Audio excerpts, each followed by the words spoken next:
benefits are obtained through establishment of new and the extension of existing income generating activities. Second impact comes from the fact that formally constituted microfinancial institutions help the poor to avoid seeking recourse to the traditional moneylenders or local loan shark. Third, microfinance is very widely seen as important in helping to promote gender empowerment. Fourth, microfinance is also seen as useful in helping the poor in terms of consumption smoothing, indeed as we should help.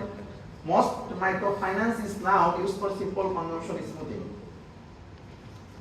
Fifth, microfinance is seen as playing a role in building important reserves of social solidarity in poor communities. Now the microfinance myths and realities. The purpose of this chapter is to point out that virtually the entire core assumptions that underpin microfinance today should more accurately be described as myths. This demonstrates just how dramatically weak the public explanation and justification for microfinance actually is in practice. Microfinance model is that the poor are empowered through micro-enterprise. Micro-enterprises say to open the way towards a qualitative transformation in the life of the poor. Perhaps, most of all, microfinance is supposed to represent a magnificent chance to promote gender empowerment within society. Microfinance impact assessment proved that microfinance work to realize the limitation of the anecdotal and individual case study approach to assessing impact, often heartwarming and extremely persuasive. Generalizing sustainable impact from isolated cases is an unsatisfactory and very often manipulative methodology at best. Almost all of the fundamental building blocks that go into making up today's microfinance mode and which in turn constitute the public narrative are largely nothing more than self-serving myths. The microfinance industry has proved supremely adept at creating its own reality. The implications of the point are very significant indeed. These are the reality of microfinance: sharp rise and sharp fall. Thank you, sir. Now next of the presentation will conduct by my colleague Dr. Salman Mahmood sir. I humbly request to him to conduct this session. Thank you, sir.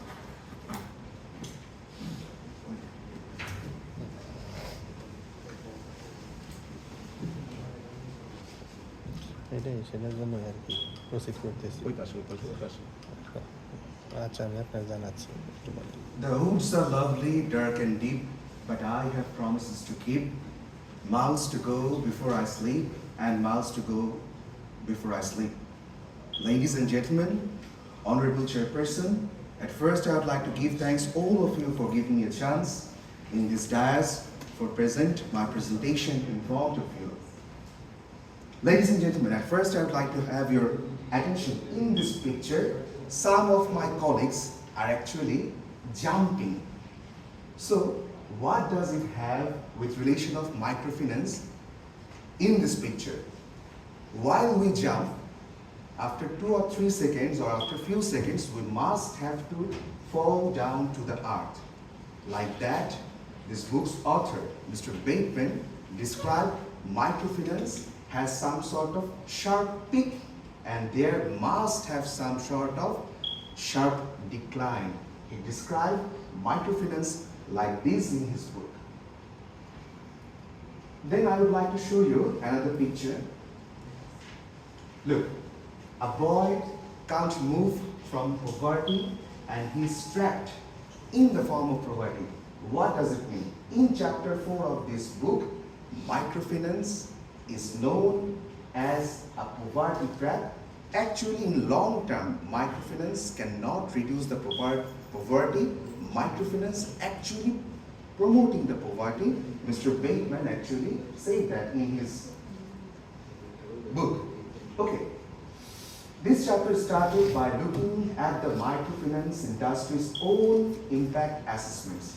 For much obvious reasons, microfinance is actually seriously incomplete. The in microfinance we are seeing now at this time, we are actually seeing a partial side of microfinance. We cannot see the full picture of the microfinance. He actually said that in his books. And community displacement and client exit is a common problem in microfinance. The rest of the chapter was dedicated to closer examination of microfinance model practice. Okay.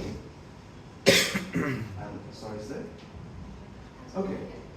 The foregrounding the main triggers that known underpin sustainable local economic development and assume what impact microfinance has typically made in the context of each category. Microfinance model largely frustrates development. Actually, it hampers development. In long term, microfinance cannot promote development according to Mr. Bateman's statement. Okay, the present economic development and poverty reduction power of the microfinance model is far less than the International Development Committee has been led to believe to data, but that microfinance has been and a major contributor factor in the destruction of the main positive economic and social development trajectories.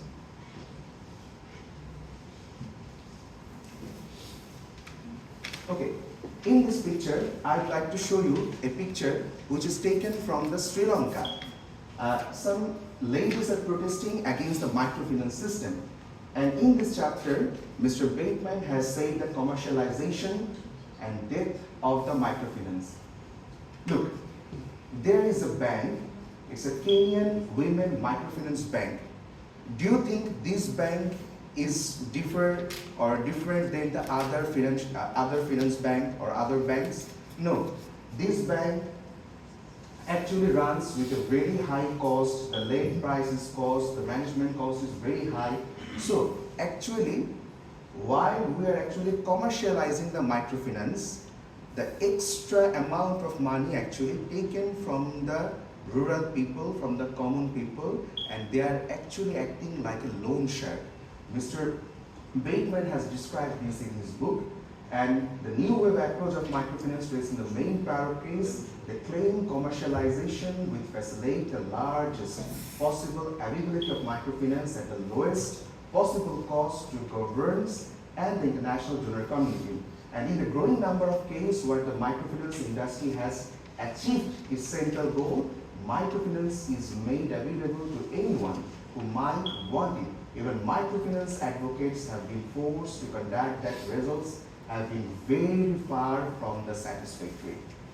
Okay, in the next slide, moreover, examination of the comparator's case graphically shows deals with the commercialization of the microfinance are associated with a whole host antisocial and anti-poor development, especially their easy capture by senior staff. Actually, microfinance doesn't do well in the long term in the society. Okay, in this picture, what we're saying our Honorable Nobel Laureate Dr. Muhammad Yunus is actually surrounded by some police and some advocates. And this picture actually represents the politics of the microfinance.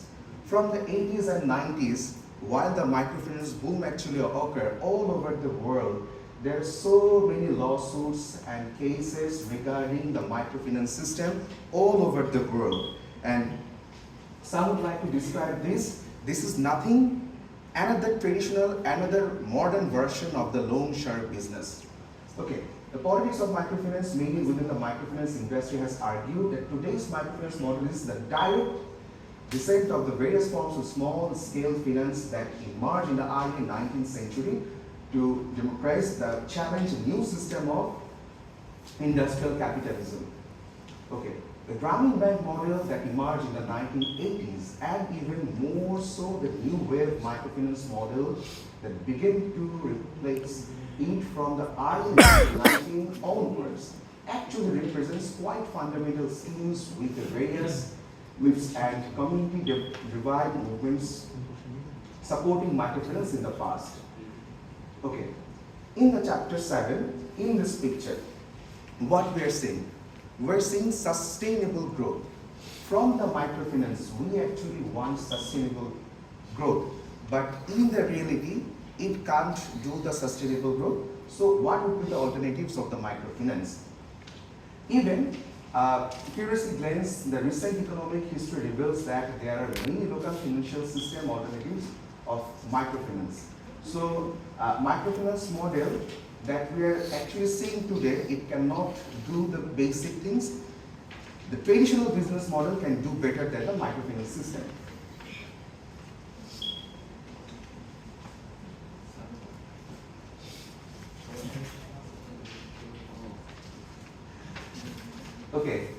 Moreover, the East Asian countries have sometimes, it also brilliantly shows, and as many European countries also demonstrate, the 19th and early 20th century, a country can easily learn from experiments and success of neighbors and then turn towards financing and also economic developments.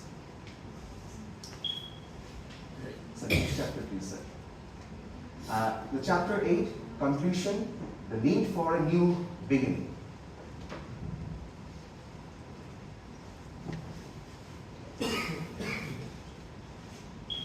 Progress for the poor, if any, is henceforth by the secured on an individual basis through with individual entrepreneurship and based upon their own work. Self is the knowledge that their own poor and privileged can no longer be challenged, but support and social mobilization, economic and political, ethics, and in developed countries can rest easy. The poor can be left everywhere to fight out among themselves to might emerge with terrible life. Okay, then we come to the criticism. There are some good things and some bad things. Positive criticism, binding of the book is good, paper quality is standard, despite not knowing much about microfinance, because I'm a medical student. Reading this book is found incredibly readable. The author has nicely elaborated, discussed the various aspects, governance, especially reformation of local national government. And the negative criticism is there are some uncommon English words all over this book, which were very difficult for me to understand at first. The book could not make conclusive remarks in favor to the title given. Okay, and here's the reverse option. Reviewer opinion. Why doesn't microfinance work educate me with a great deal? It was a course on microfinance in digestible size. While the implementation might have been flawed, Mr. Yunus' dream is valid one, and then still time to see his vision of museum of poverty realized. And in the conclusion, if we want to say, microfinance is the mirror image of Soviet-style central planning and just as misguided and ultimately ineffective. Microfinance represents an anti-development policy, a development policy that largely works against the establishment of sustainable economic and social development trajectories, and so also against the sustainable poverty reductions. For the majority of the people in developing and transition countries, their countries' direction into microfinance has actually undermined previous and ongoing efforts to reduce poverty, unemployment, inequality, and unemployment. Thanks a lot for being with me. Thank you everyone. So thank you very much, Dr. Amin and Dr. Kausar, for your nice presentation.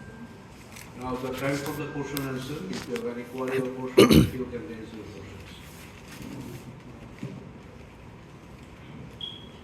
Do I have any? Assalamu alaikum, sir. Thank you for your nice presentation. Assalamu alaikum, sir. Thank you for your nice presentation. I have a question for you. What is the central argument of this book? Please enlighten us. Thank you for your nice question. Actually, the books argues that microfinance, instead of reducing poverty, actually worsen it by trapping borrowers in cycle of debt and diverting resources from local economic development in local economic process. Thank you.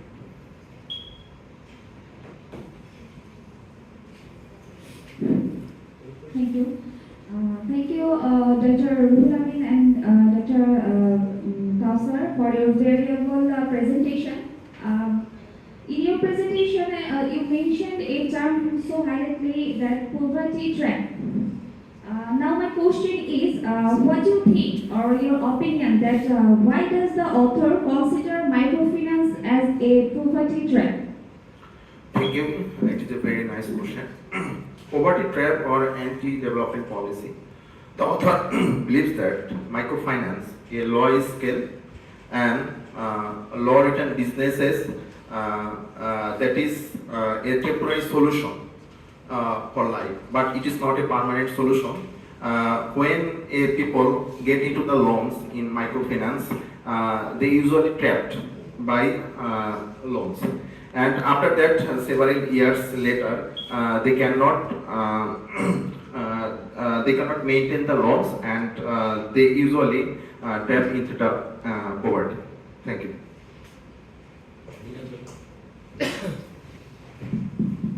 We know microfinance has helped many people. Does this book disagree? Okay, thank you, sir, for your nice question. Yes, in one point of view, some people has got some good relatives as of the microfinance, but the picture is not complete in like that way. Some people has been benefited, but most of the people, in the long run, they are not far away from the poverty. So the main theme of microfinance was reduction of the poverty. It wasn't done, or it hasn't happened to the majority of the people. So that's the baseman opinion regarding this thing. Thank you. Thank you for your nice presentation. Thank you, sir. In this book, actually, the negative impact of microfinance is described. So, I want to know, you already mentioned, but I want to clear the statement. What is the best possible alternative to microfinance? Thank you. Okay, thank you, Mr. Munir Zaman. Okay, at first, the best possible alternative of microfinance is the refinement of the microfinance system. The system, now actually we are thinking this is the model system. It is actually not the model system. Now at this point, now at this sequence or circumstances, we can refine the system. In other hand, we see that the local business system has done better than the microfinance model now at this time. So we have to find some alternatives and also refine the system. So in long term, the development can occur all over the world, all over the community, and betterment of the people. Thank you.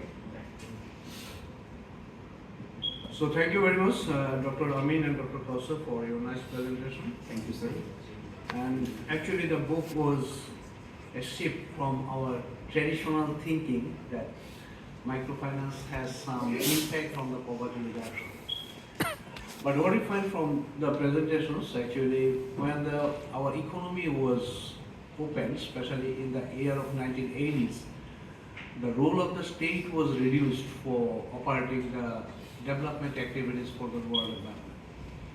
And on that time, probably there was a vacuum and microcredit got their positions. And still there are some debates. Some people are telling that microcredit has some impact on the employment generations as well as the income generations. And some of them are very much critics. They said that the microcredit is a poverty trap. So there is no conclusive remarks, but the most important thing is that probably we need to analyze in depth what is happening at the field level. Whether microcredit is giving some support to get out from the poverty. That is very much important, and probably we need to investigate more, and probably we need to find some alternative ways also to serve the rural people. Because as we heard that the cost of credit is very high compared to the banking and the other sectors. So there are some opportunities also, because especially it is claimed that microcredit requires a lot of administrative costs, because we need to go to the household of the beneficiaries. But there are some opportunities also, as you know that ICT is there, how we can use the ICT to reduce the administrative cost, probably it will help the poor people. So still it's a debate. I think we need to analyze it more critically for the sake of the betterment of the poor people. So thank you very much. Thank you for your nice presentation. Thank you, sir. Thank you.